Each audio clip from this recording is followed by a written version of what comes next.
कुछ भी बोलने से पहले एक बार जरूर सोचें, विचार करें कि क्या जो बोलने वाले हैं ज़रूरत है उसकी। खुद से ही पूछें, क्योंकि कभी कभी ज़्यादा बोलना भी हमारी मूर्खता की निशानी बन जाती है, जिस कारण से हमारा लोग मजाक बनाते हैं और हमें गंभीरता से नहीं लेते हैं।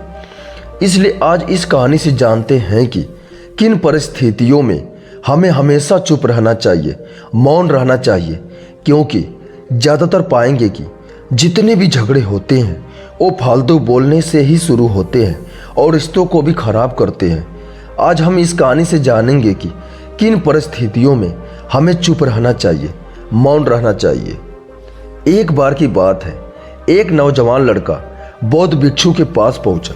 वो काफ़ी परेशान लग रहा था और उसने बौद्ध भिक्षु के पास जाकर पूछा कि हे महात्मन, मैं अपने आप से बहुत परेशान हूँ, अपने आप से दुखी हूँ। बाहरी रूप से तो मुझे कोई दुख नहीं है, मैं धन्य दान संपन्न हूँ, मुझे कोई शारीरिक रोग भी नहीं है, लेकिन मैं खुद से परेशान रहता हूँ, अपने मन से परेशान रहता हूँ। अक्सर मेरी बातों को मेरा दोस्त कोई भी गंभीरता से नहीं लेता है और नहीं मेरे परिवार के लोग मेरी किसी बात को गंभीरता से लेते हैं। जो कुछ भी सलाह देता हूँ या तो वो उसे मजाक में उड़ा देते हैं या फिर उसे गंभीरता से लेते ही नहीं है। मेरी बातों को कोई गंभीरता से क्यों नहीं लेता है? क्यों मेरी बातों पर कोई अमल नहीं करता? क्यों मेरी बातों में कोई रुचि नहीं दिखाता? क्या कारण है? कृपया मुझे बताने का कष्ट करें और मेरे मन के इस दुख को दूर करें। यह सुनकर बौद्ध भिक्षु ने कहा कि आज सुबह मैं ध्यान करके वापस आ रहा था।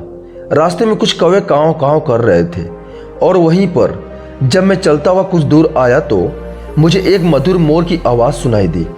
यह सुनकर अचानक मेरे मन में ख्याल आया कि कौवे कितने काँव काँव करते हैं, कितने बोलते रहते हैं, लेकिन कोई भी प्राणी कौवे की आवाज़ को पसंद नहीं करता। मोर हमेशा सही परिस्थिति के हिसाब से बोलता है। जब भी बारिश होने वाली होती है और बादल घिरते हैं और बारिश होने की आशंका होती है, ऐसे में मोर अपनी मधुर आवाज में गाता है जो सभी को प्रिय होता है, सभी को अच्छा लगता है। ऐसे ही अगर इंसान सही परिस्थिति के हिसाब से सही शब्द बोले, सही वाणी बोले तो वही वाणी दूसरे के लिए संगीत बन जाती है और लोग मोहित हो जाते हैं और वहीं पर सब लोग तुम्हें गंभीरता से लेने लगते हैं और दूसरी तरफ तुम यही बेफिजूल ऐसे ही बोलते रहते हो, बिना किसी बात के बोले चले जाते हो, तो तुम्हें गंभीरता से कोई नहीं लेता। तुम उस कौवे की भांति हो जाते हो जिसकी वाणी कोई भी पसंद नहीं करता और बाद में तुम्हें दुख होता है कि तुम्हें गंभीरता से कोई क्यों नहीं लेता। इसीलिए अपने शब्दों को बेहद बुद्धिमान के साथ इस्तेमाल करना सीखो। अगर तुम नहीं सीखोगे तो समाज में तुम्हें कोई सम्मान या गंभीरता से नहीं लेगा। यह सुनकर वह नौजवान लड़का बोला, हे महात्मा, मैं जानता हूँ कि मैं ज़्यादा बोलने की बीमारी से ग्रस्त हूँ, इतना नहीं बोलना चाहिए, लेकिन मैं अपने आप पर काबू नहीं रख पाता और ना मैं इतना बुद्धिमान हूँ कि अपने शब्दों को नाप तोल कर बोल सकूँ। मैं किसी से बात करते वक्त इतना सोचता भी नहीं कि मुझे अपने शब्द किस तरह इस्तेमाल करने हैं। कृपया करके मुझे कुछ ऐसी परिस्थितियाँ बता दीजिए जहाँ पर मुझे कम बोलना है या फिर बोलना ही नहीं है या हमेशा चुप रहना है। आप मेरा ऐसे मार्गदर्शन कर सकते हैं जो मेरा जीवन आसान हो जाएगा। मुझे अपना ज़्यादा दिमाग या ज़्यादा बुद्धि लगाने की जरूरत भी नहीं पड़ेगी। यह सुनकर बौद्ध भिक्षु ने मुस्कुराते हुए कहा कि हे बंते, वैसे तो हर इंसान को हर परिस्थिति में सोच समझकर ही बोलना चाहिए, लेकिन अगर वह हमेशा होश में नहीं रह पाता है, ध्यान में नहीं रह पाता है, तो मैं तुम्हारे दैनिक जीवन की कुछ ऐसी परिस्थितियां बताने जा रहा हूं जहां पर तुम्हें हमेशा चुप रहना है। अगर तुम ऐसी जगहों पर कुछ बोलोगे तो तुम्हारा अपमान ही होगा या फिर तुम्हें कोई गंभीरता से नहीं लेगा। सबसे पहली जगह या यूं कहें जहां पर इंसान को हमेशा चुप रहना चाहिए, वह है जब किसी विषय के बारे में बातचीत हो रही हो जिसके बारे में आपको कोई जानकारी ही नहीं है। तो ऐसी परिस्थिति में व्यर्थ में बीच में टांग अड़ाना, अपना ज्ञान देना, व्यर्थ का ज्ञान, आपको कुछ पता नहीं है लेकिन फिर भी आप अपना ज्ञान देने के लिए उत्सुक हैं, तो ऐसी जगहों पर आपका अपमान ही होगा। जरा तुम खुद सोचो, अगर कोई बीमार आदमी अपनी बीमारी के बारे में चर्चा कर रहा हो और आपको दवाइयों के बारे में कोई भी ज्ञान नहीं है, लेकिन फिर भी आप व्यर्थ में, बेकार में उसे ऐसी कुछ दवाइयाँ बता रहे हैं जिनका उनकी बीमारी से कोई तालमेल ही नहीं है। ऐसे में आप अपनी प्रतिष्ठा अपने हाथों से गंवा रहे होते हैं और आपको पता ही नहीं होता। ऐसी परिस्थिति में आदमी को हमेशा सुनना चाहिए। ध्यान से सुनना भी एक कला होती है। अगर आप सुनने की दिखावा करेंगे तो कहीं ना कहीं सामने वाले को यह बात का एहसास हो जाता है, यह मेरी बात पूरी ध्यान से नहीं सुन रहा है। इसीलिए जब आपको किसी विषय के बारे में पूरी तरह से जानकारी ना हो तो वहाँ पर केवल अपने कान लगाना ही ज़्यादा महत्वपूर्ण होता है, ज़्यादा ज़रूरी होता है। आप उस इंसान की बातें ध्यान से सुन सकते हैं और इसी बीच आप दोनों के बीच एक संबंध पैदा होगा और वह संबंध सच्चा होगा, क्योंकि आपने उसके बात को बड़े ही ध्यान से सुना है और इस बात का पता सामने वाले को भी होता है। और हम बिना कुछ बोले सिर्फ सुनने मात्र से किसी को अपना दोस्त या मित्र बना सकते हैं। इस बात को हमेशा ध्यान रखना।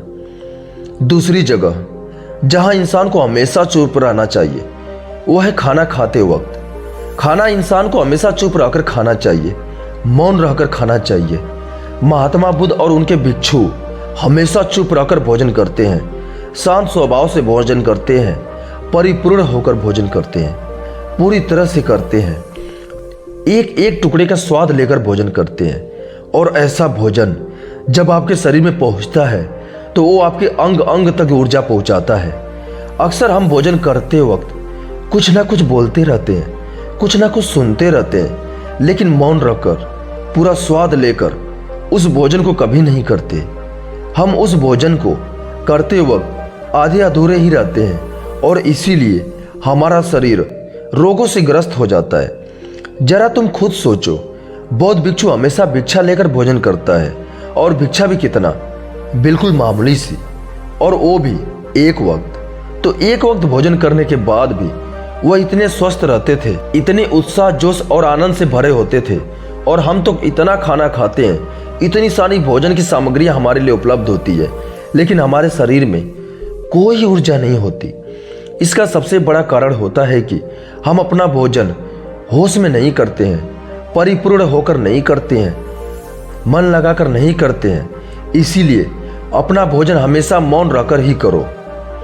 तीसरी जगह, या यूं कहें कि वह परिस्थिति जहां पर अगर आपने चुप रहना सीख लिया, मतलब यह है कि आप अपने ऊपर विजय हासिल कर ली। जी हाँ, गुस्से में चुप रहना या शांत रहना इतना आसान नहीं होता है। अक्सर हम गुस्से से भरकर कुछ ऐसे शब्द या अपशब्द बोल जाते हैं जिनका पछतावा हमें हमेशा रहता है, लेकिन जुबान से निकला हुआ शब्द वापस नहीं हो सकता। शब्द को मिटाया भी नहीं जा सकता। वह जिंदगी भर हमारे दामन से जुड़ चुका है और वह गुस्से में बोला हुआ हमारा अपशब्द हमारे मन को समय समय पर बेचैन करता रहता है, दुखी करता रहता है। लेकिन गुस्से के वक्त चुप रहना सीखना भी एक बहुत बड़ी कला होती है। गुस्से में आदमी को अपने ऊपर काबू कहाँ रहता है, अपने इंद्रियों को वश में कहाँ रख पाता है। इसीलिए आप इस कला को आप सभी सीख सकते हैं। आप गुस्सा भी होश में रहकर कर पाए। जब भी आपको गुस्सा आए, आपके दिमाग में सिर्फ एक ही बात आए कि मुझे चुप रहना है, किसी से कोई गाली गलौज नहीं करना, ना ही किसी को कुछ अपशब्द बोलना। और जब यह विचार गुस्से के साथ जुड़ जाता है और धीरे धीरे यह आदत बन जाता है तो आप अपने गुस्से को भी काबू में करना सीख जाते हैं। जब भी कभी आपको गुस्सा आए तो कभी किसी को बोलने की बजाय कुछ शारीरिक व्यायाम करना शुरू कर दो। उछलना, भागना, दौड़ना, जाकर जिम करना, कुछ भी ऐसा व्यायाम कर सकते हो जिसमें आपका शरीर थक जाए। आप पाएंगे कि जब आपका शरीर थक जाता है तो आपका मन भी शांत हो जाता है। आपने उस गुस्सा को एक सकारात्मक रूप दे दिया और यही एक बुद्धिमान व्यक्ति की पहचान होती है, जो दूसरों के तानों से भी अपना घर बना लेता है, अपनी कामयाबी के रास्ते भी निकाल लेता है।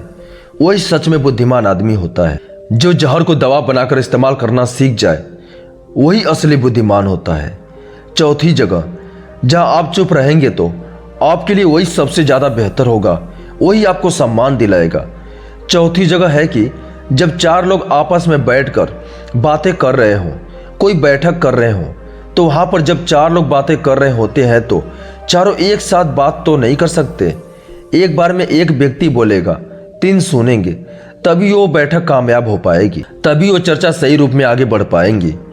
लेकिन अगर कोई आदमी ऐसा बैठा हुआ है जो बीच में ही दूसरे की बात काट कर अपनी बात को ऊपर रखना चाहता है, तो ऐसे में वो चर्चा या वो बैठक आपको कहीं नहीं पहुंचाएगी और चारों लोगों के बीच आप सबसे मूर्ख कहलाओगे। अगर आपको अपनी बात कहनी है तो सामने वालों को अपनी बात पूरा करने दो, उसके बाद अपने विचार रखो।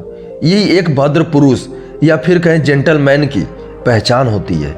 और आखिरी जगह, अगर हमारे माता पिता हमें कुछ कह देते हैं, हमारे बड़े बुजुर्ग हमें किसी बात पर डांट देते हैं या हमें थप्पड़ भी मार देते हैं, तो ऐसे जगहों पर आपका चुप रहना ही उनके प्रति सम्मान दिखाएगा, उनके प्रति आदर का भाव व्यक्त होगा।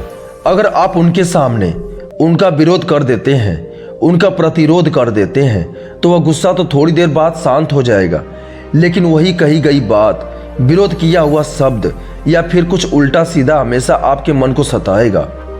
और आपके माता पिता को हमेशा यही लगेगा कि आज ये हमारी इज्जत नहीं करता, आज ये हमारी बात नहीं मानता, क्योंकि यह कमाने लग गया है, यह बड़ा आदमी बन गया है। ऐसी ऐसी बातें उठेंगी तो ऐसे ऐसे तंज कसे जाएंगे। इसीलिए ऐसी जगहों पर आप मौन रहिए, चुप रहिए, कुछ मत बोलिए। अपने गुस्से को हमेशा अपने अंदर ही पी लीजिए, कुछ व्यायाम कर लीजिए, भाग दौड़ लीजिए, आपका मन अपने आप शांत हो जाएगा। आखिर में बौद्ध भिक्षु ने अपनी बात को खत्म करते हुए कहा कि कम शब्दों में अपनी भावनाओं को उतारना सीखो। शब्द हथियार की तरह होते हैं। बोलो तो होश में बोलो, ध्यान में बोलो।